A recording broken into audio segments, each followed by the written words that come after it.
Hello aspirants, welcome to re academy. इस video में हम लोग आपके क्वेश्चंस ले रहे हैं। तो जिन स्टूडेंट को भी यहाँ पे इंटरेस्ट है एसएससी आईएमडी एसए की जॉब में, साइंटिफिक असिस्टेंट्स की जॉब में, उनके लिए काफ़ी सारे डाउट्स भी है, क्योंकि ये जो एग्ज़ाम है वो भी आपके रेगुलर नहीं होते हैं। 3 साल 4 साल, कई बार 7 साल 8 साल का भी गैप रहा है यहाँ पे। तो बहुत सारी जो इन्फॉर्मेशन है वो मेन स्ट्रीम में नहीं है। तो आपके सारे ही डाउट, वैसे मैंने इसके ऊपर 3 वीडियो बना चुका हूँ और उसमें मुझे लगता है मैंने हर चीज़ कवर की है। फिर भी बहुत सारे स्टूडेंट के अपने अपने डाउट होते हैं, तो उन सारी डाउट को मैं यहाँ पे क्लियर कर रहा हूँ। आपके कमेंट होंगे और मैं उसका आंसर करूँगा, तो अदर स्टूडेंट जो भी इस वीडियो को देख रहे हैं उनको भी यहाँ पे सारे डाउट क्लियर हो जाएंगे। तो स्टार्ट करते हैं वीडियो को। लेकिन उससे पहले अभी रिसेंटली जो मैंने एक वीडियो बनाया है उसमें आपके सारे ही, देखिए मेन चीज़ क्या है, मेन चीज़ यहाँ पे है आपका इसेंशियल क्वालिफिकेशन। अगर आप एलिजिबल हो इस जॉब के लिए, फिर आपके लिए अदर चीज़ें इम्पॉर्टेंट है, वरना आप यहीं से स्किप कर देते हो किसी भी प्रिपरेशन को। तो इसेंशियल क्वालिफिकेशन, इस वीडियो को आप एक बार देख लो। अगर आप एलिजिबल हो जाते हो, ठीक है, तब आप आगे के वीडियोस देखो, उसमें जो डाउट है वो क्लियर कर लो। तो यहाँ पे जो आपके डाउट है, पहला जो डाउट है यहाँ पे अंशुल राघवंशी जी का है। सर, मैंने BCA means computer application, BCA में कंप्यूटर एप्लीकेशन है, तो पार्ट 2 में कंप्यूटर से क्वेश्चन आएगा ना पक्का? तो जी बिल्कुल आएगा। देखिए पार्ट 2 का जो पहले पेपर हुआ था पिछले साल, उसमें ऑप्शन आया था, क्योंकि ऑनलाइन एग्ज़ाम होता है। तो पार्ट 1 तो सबके लिए कॉमन था, तो कॉमन पेपर होने के बाद पार्ट 2 का जब एग्ज़ाम स्टार्ट हुआ, उसमें पहले ही ऑप्शन आ गए थे कि आप कौन सा पेपर देना चाहते हो। अब यहाँ पे हुआ क्या कि जो कंप्यूटर एप्लीकेशन से है, जो बीटेक से है, जो फिज़िक्स से है, उनके पास भी ये ऑप्शन था उस टाइम एग्ज़ाम में कि आप कोई सा भी पेपर दे सकते हो पार्ट 2 में। मैं मान के चलता हूँ कि पार्ट 2 का जो पेपर है वो, उसको आप ऑप्शनल पेपर कंसिडर कर सकते हो। अगर आपने फिजिक्स ऑनर्स किया है तो आपके पास ऑप्शन था कि आप कंप्यूटर के क्वेश्चन अटैम्प्ट कर सकते हो या इलेक्ट्रॉनिक्स के क्वेश्चन अटैम्प्ट कर सकते हो, वो वहाँ पे आप चूज़ कर सकते थे। अब ये इस साल देखना पड़ेगा नोटिफिकेशन में, क्योंकि जैसे कि मैंने बताया, जो ड्राफ्ट रिक्रूटमेंट नोटिस आया था, रूल आया था, उसमें ये कोई चीज़ मेंशन नहीं की गई है। तो हो सकता है एसएससी फिर से वो चांस दे एग्जामिनेशन हॉल में ही। वैसे मेरा सजेशन ये रहेगा कि आपका जो भी ग्रेजुएशन में जो भी पेपर था उसको आप पार्ट 2 में सॉल्व करो, ताकि आप ज़्यादा अच्छे से कर सको। तो अगर आपने कंप्यूटर एप्लीकेशन से किया है तो आपको कंप्यूटर के ही क्वेश्चन वहाँ पे अटैम्प्ट करने चाहिए। अगर आपने इलेक्ट्रॉनिक्स से किया है, टेलीकम्युनिकेशन से किया है, अगर आपने फिजिक्स से किया है, तो आपको पार्ट 2 में वही पेपर देखने को मिलेगा, ठीक है।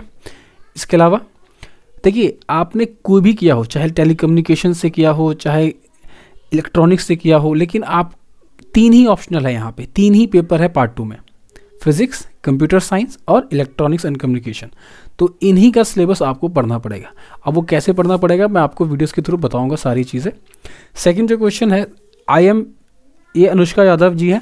I am BSc last year student with physics and math subject in last year, is I am eligible for this. देखिए, अगर आप BSc में है, फिजिक्स आपका यहाँ पे सब्जेक्ट है, और आप एलिजिबल है। लेकिन एक और क्राइटेरिया है जो कि मैंने वीडियो में बताया था कि 12th में भी आपका PCB या PCM होना चाहिए, क्योंकि मतलब कि PCM होना चाहिए, मतलब कि फिजिक्स होना चाहिए 12th में भी।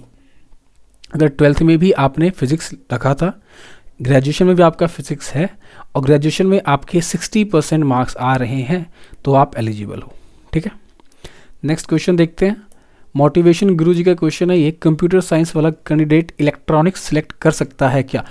जी बिल्कुल कर सकता है। अभी तक तो ऐसा है कि कर सकते हैं आप। अगर कंप्यूटर साइंस से हो तो आप फिजिक्स वाला भी कर सकते हो, इलेक्ट्रॉनिक्स वाला भी कर सकते हो, वो वहाँ पे आपको चॉइस मिलेगी। पिछले साल मिला था, इस साल भी मिल सकता है। नेक्स्ट क्वेश्चन है राजू गरवाला का, BE electronics and telecommunication eligible है क्या? देखिए BE बैचलर्स है, ठीक है, और इलेक्ट्रॉनिक्स एंड टेलीकम्युनिकेशन, ये मैंने आपको वीडियो में बताया कि ये सब्जेक्ट में है, आपके एसेंशियल क्वालिफिकेशन में है। तो अगर आपने BE टेलीकम्युनिकेशन किया है, ठीक है, और 12th में फिजिक्स है आपके, तो आप एलिजिबल हो।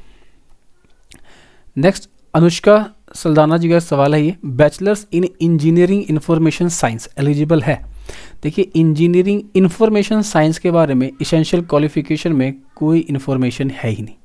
मतलब इन्होंने इंफॉर्मेशन साइंस का कोई क्राइटेरिया दिया ही नहीं हुआ है, तो आप एलिजिबल नहीं है, दिव्या ज्योति का सवाल है, is there any age relaxation for SC/ST candidate? जी बिल्कुल, हर एग्ज़ाम गवर्नमेंट ऑफ इंडिया में हर एग्ज़ाम में एज रिलैक्सेशन मिलता है, आपको भी यहाँ मिलेगा। जो मैंने बताया था आपको उस वीडियो में कि जो अनरिजर्व्ड है उनके लिए जो मैक्सिमम अपर एज है वो है 30।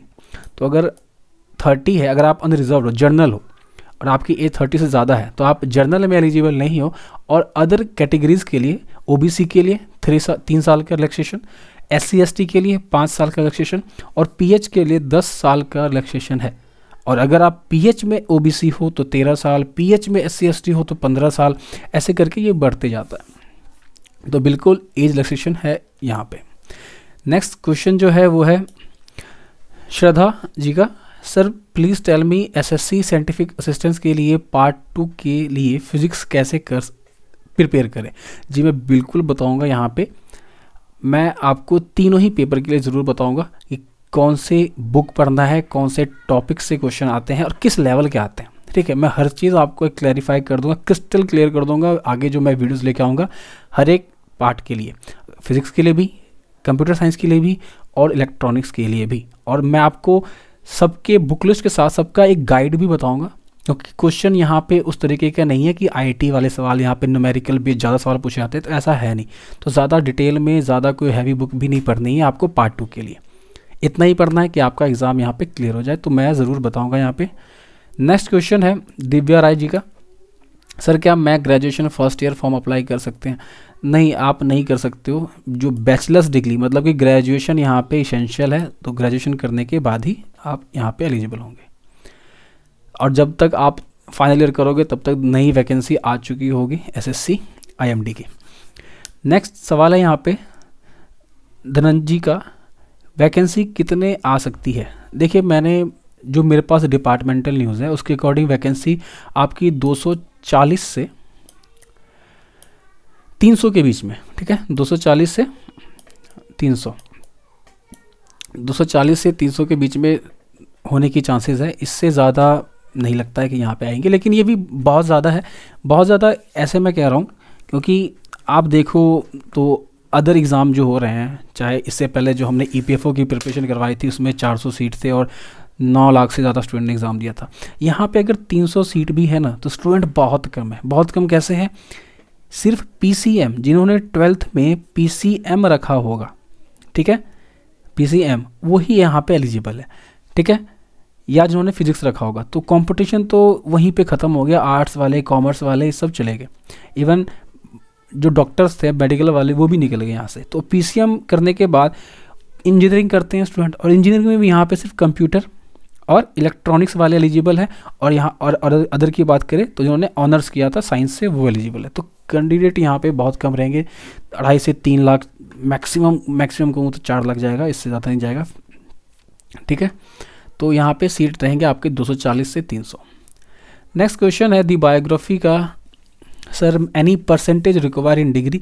जी बिल्कुल रिक्वायर है, 60%, मतलब कि फर्स्ट डिवीज़न आपका होना चाहिए ग्रेजुएशन में अगर BSc की है। तो अगर आपने इंजीनियरिंग वगैरह की है तो वहाँ CGPA चलता है, तो वहाँ पे आउट ऑफ 10 आपका 6.75 CGPA होना चाहिए, तभी आप एलिजिबल हो सकते हो। ठीक है, डिग्री में। और डिग्री से पहले भी याद रखना है आपको 12th में फिजिक्स आपका पेपर होना चाहिए। नेक्स्ट क्वेश्चन है श्रद्धा जी का, सर मैंने BTech किया है but I want to select physics subject in second part, is this possible और नॉट? देखिए लास्ट ईयर ये पॉसिबल था, इस साल भी कोई ऐसी यहाँ पे अभी तक जो सर्कुलर आया था, जो ड्राफ्ट नोटिफिकेशन रिलीज़ किया था IMD ने, वो भी मैंने आपको वीडियो में पढ़ के बताया है। और उस ड्राफ्ट में ऐसी कोई बात IMD ने कही नहीं है। ठीक है, और SSC कह सकता है, तो SSC के नोटिफिकेशन का वेट करेंगे। लेकिन मैं आपको हार्डली सजेस्ट करूँगा कि आपने जो भी रखा है ना ग्रेजुएशन में वही करें। और अगर आपने BTech किया है तो फिज़िक्स का डिसीजन भी ठीक है, फिज़िक्स सही है, तो फिज़िक्स भी आप रख सकते हो अभी तक के लिए, तो आप ऐसा कर सकते हो, ये पॉसिबल है। नेक्स्ट क्वेश्चन है यादव गोविंद जी का, सर मैंने फिज़िक्स से होने ऑनर्स की है बट मैं कंप्यूटर साइंस से सब्जेक्ट सेलेक्ट करना चाहता हूँ, तो क्या मैं पॉसिबल है? देखिए ऊपर BTech वाले फिज़िक्स चाहते हैं, फिज़िक्स वाले यहाँ कंप्यूटर साइंस चाहते हैं, तो बिल्कुल एलिजिबल है, लेकिन मुझे लगता है थोड़ा ये टफ हो सकता है। अगर आपने फिजिक्स से किया, कंप्यूटर साइंस का, एक बार आपको सिलेबस देखना पड़ेगा। मैं आपको सिलेबस भी प्रोवाइड कर दूंगा टॉपिक वाइज, ठीक है। एक वीडियो तो आएगी ही, लेकिन मैं आपको PDF में सिलेबस भी दे दूंगा ताकि आप खुद से अच्छे से कर सको। तो ऐसा आप कर सकते हो, ठीक है। नेक्स्ट क्वेश्चन उत्कर्ष श्रीवास्तव जी का है, भैया सिलेबस क्या है फिजिक्स का? तो मैं आपको भाई ज़रूर बता दूंगा, टेंशन लेने की बात नहीं है। मैं आपको तीनों ही ऑप्शनल बोल के चल रहा हूँ, तीनों ही पार्ट 2 में जो भी पेपर है सबका मैं आपको सिलेबस बताऊंगा, और बुक लिस्ट भी बताऊंगा, गाइड बताऊंगा, सिंगल गाइड। अगर आपने ज़्यादा नहीं पढ़ा है, और ज़्यादा पढ़ना भी नहीं चाहिए, अगर आपने ग्रेजुएशन में ज़्यादा नहीं पढ़ा किसी सब्जेक्ट को, तो आप टाइम वेस्ट करोगे यहाँ पेपर 2 पे ध्यान देके। तो मैं आपको सिंगल गाइड भी बताऊँगा, एक सिंगल गाइड से आप अच्छा स्कोर कर लोगे। नेक्स्ट है अनमोल चाला जी का, एज लिमिट 4। तो देखिए एज लिमिट मैंने बता दिया है। अगर आप जर्नल स्टूडेंट हो तो मैक्सिमम जो है वो 30 ईयर है। अगर आप, और उसके बाद OBC SC ST के अलग अलग एज रिलैक्सेशन भी मिलते हैं, वो मैंने ऊपर भी आपको बताया, और मैंने वीडियो में भी डिस्कस किया है, मैंने दिखाया भी है, तो वो वीडियो जाके आप एक बार जरूर देख लेना। नेक्स्ट क्वेश्चन है शुभम जी का, सर मैंने इलेक्ट्रॉनिक्स इंजीनियरिंग का डिप्लोमा किया है, तो क्या मैं एलिजिबल हूँ? नहीं, आप एलिजिबल नहीं हो। डिप्लोमा वाले अब से पिछले साल से ही ऐसा हुआ था कि एलिजिबल नहीं हुए हैं, तो डिप्लोमा एलिजिबल नहीं है। अब 2020 में IMD ने जो ड्राफ्ट रूल निकाला है उसके अकॉर्डिंग डिप्लोमा अब से एलिजिबल नहीं है। क्वेश्चन नेक्स्ट जो है वो है शीला जी का। क्वेश्चन यहाँ पे कह रहा है कि बेस्ट गाइड नेम शेयर करो सर जी। तो आप बता दो मुझे कौन सा गाइड, किस सब्जेक्ट का चाह रहे हो। अगर आप नहीं भी बताओगे तो मैं आपको तीनों ही पेपर जो है फिजिक्स, कंप्यूटर और इलेक्ट्रॉनिक्स, इलेक्ट्रिकल का, तीनों के गाइड ज़रूर बताऊंगा, तीनों की सिलेबस भी बताऊंगा। तो उसके लिए टेंशन नहीं लेना है, बस आपको चैनल को सब्सक्राइब कर लेना है और अपने दोस्तों के साथ भी शेयर कर दो जो भी एलिजिबल हैं। नेक्स्ट क्वेश्चन है, अभी जो रिसेंट वीडियो है उस पर क्वेश्चन पूछा गया 12th PCM के बाद डिप्लोमा वाले एलिजिबल है, तो डिप्लोमा एलिजिबल ही नहीं है, ठीक है। तो आप एलिजिबल नहीं हो। तो ये कुछ जो क्वेश्चन, इंपॉर्टेंट क्वेश्चन, इसके अलावा जो भी अदर जो कमेंट्स थे, जो क्वेश्चन थे, वो काफ़ी सिंपल थे। कि देखिए ग्रेजुएशन कंपलसरी है, तो ग्रेजुएशन के बाद के जो कमेंट्स थे मैंने यहाँ पे इंक्लूड किए हैं, और बाकी सारे इस तरह के ही कमेंट थे कि 12th में क्या होना चाहिए। तो 12th यहाँ पे नहीं, ग्रेजुएशन बेस बैचलर्स लेवल की जॉब है यहाँ पे, तो आप ग्रेजुएशन कंपलसरी है, और ग्रेजुएशन में बैचलर्स ज़रूरी है, चाहे वो बैचलर्स ऑफ टेक्नोलॉजी हो, बैचलर्स ऑफ साइंस हो। तो ये था आज का हमारा ये वीडियो, जिसमें मैंने आपके सारे क्वेश्चन लिए और सारे क्वेश्चन के आंसर देने की कोशिश की है। और भी जो भी डाउट है आपको कमेंट बॉक्स में ज़रूर लिखना, मैं सारे जितने भी कमेंट होंगे मैं सबका आंसर करूँगा। तो तब तक के लिए ख्याल रखिए, स्वस्थ रहिए, पढ़ते रहिए। Thank you.